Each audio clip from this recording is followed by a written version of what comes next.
Hello students, welcome back. आज मैं आप लोगों को आपकी पुस्तक शारा आकाश का पूर्वार्ध भाग पढ़ाने जा रही हूँ, जिसके कवि जो हैं राजेंद्र यादव जी हैं। मैं आप लोगों को बता दूँ कि पूर्वार्ध भाग में 10 दृश्य हैं।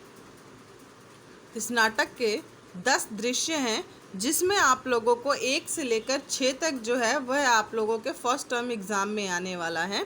तो मैं आप लोगों को सारांश जो है, इन 6 दृश्य का सारांश क्या है, मैं वह आप लोगों को बताऊंगी। पहले दृश्य में क्या है,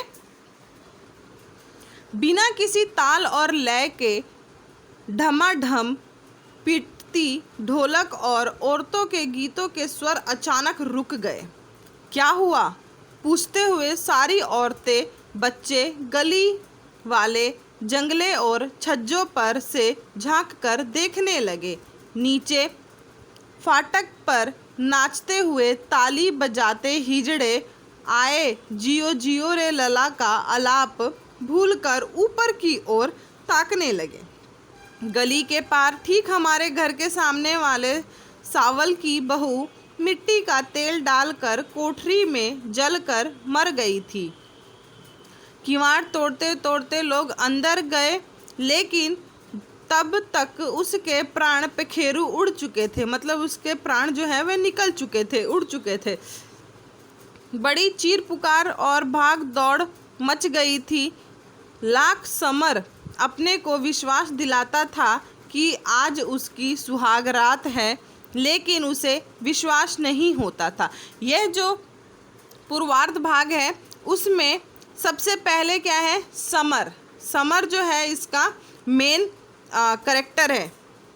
समर की पत्नी का नाम है प्रभा, जिससे उसकी नई नई शादी हुई है। देश को साहसी और कर्मठ युवकों की ज़रूरत है का नारा देने वाला वह युवक भी अब चौपाल हो गया।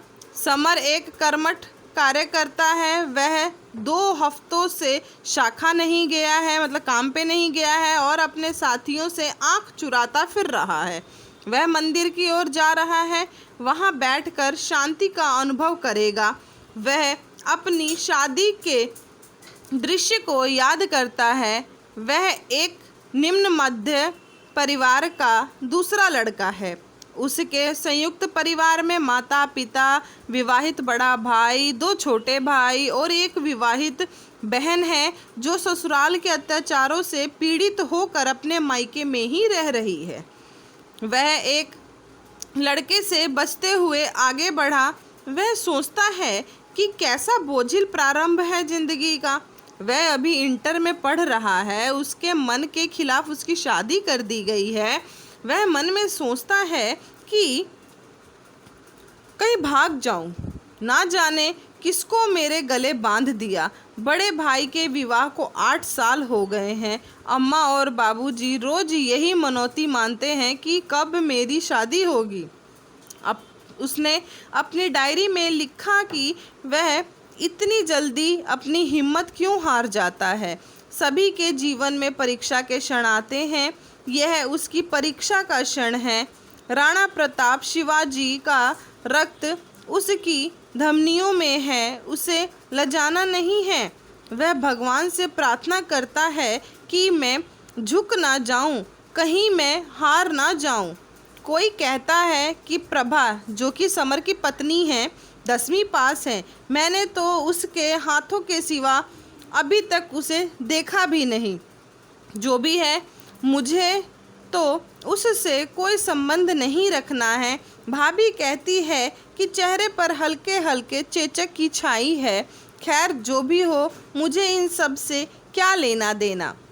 समर सोचता है कि वह अपनी नवविवाहिता पत्नी से एकदम बात करना शुरू नहीं करेगा।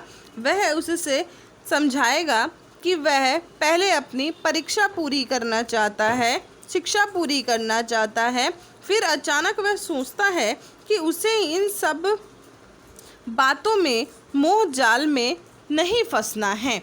यहाँ पर पहले दृश्य में जो है, समर और प्रभा की शादी हो जाती है। समर शादी नहीं करना चाहता, क्योंकि वो अभी सिर्फ इंटर पढ़ रहा है। परंतु जो है बड़े भाई की शादी को 8 साल बीत जाते हैं, इसलिए उसके माता पिता जो हैं वह चाहते हैं कि समर पहले शादी कर ले, उसके बाद जो है अपनी शिक्षा पूरी करे।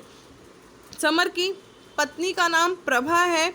वह जब आती है ससुराल तो सभी जो है उसको देखते हैं और कहते हैं कि उसकी प्रभा जो है 10वीं पास है, लेकिन समर ने तो अभी तक उसको देखा ही नहीं है, सिर्फ उसके हाथों के अलावा। और समर जो है वह खुद को समझाता है कि मुझे अभी इस मोह जाल में नहीं पढ़ना है, मुझे तो अपनी पढ़ाई की तरफ ध्यान देना है। और यही बात जो है वह प्रभा को भी समझाना चाहता है कि हमें जो है वह इस मोह जाल में नहीं फंसना है। स्टूडेंट, इसका दूसरा दृश्य जो है वह हम नेक्स्ट वीडियो में पढ़ेंगे।